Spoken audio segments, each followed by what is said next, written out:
We see a completely non-racial society. We don't believe, for instance, in the so-called guarantees for minority rights, because guaranteeing minority rights implies the recognition of portions of the community on a race basis.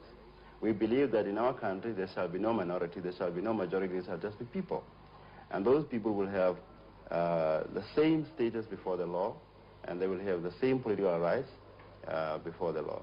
So in a sense, it will be a completely non-racial egalitarian society. But will the vast number of blacks, after all their experiences, be able to live a life without giving vent to feelings of revenge, of Yes, we believe it is the duty of the vanguard political movement which brings about change to educate people's outlooks. I mean, in the same way that blacks have never lived in a socialist economic system, they've got to learn to live in one. In the same way that they've always lived in a racially divided society, they've got to learn to live in a non-racial society. In the first interview, recorded in South Africa before his detention, Steve Biko himself talks about the development of the Black consciousness movement and his vision of a future South Africa.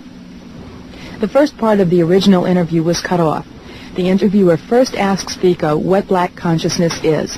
Biko replies, "Black consciousness is a political, cultural philosophy employed by blacks in South Africa in an effort to shake off shackles of mental oppression and to reinstate the essential humanity and pride of blacks.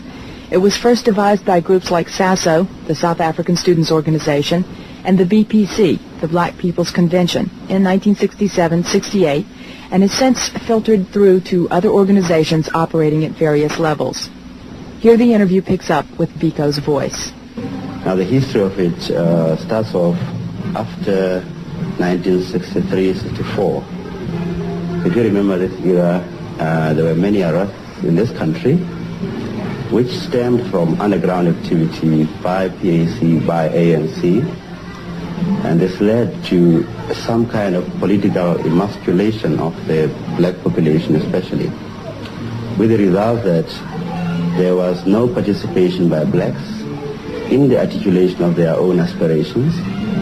The whole opposition to what the government was doing to blacks came in fact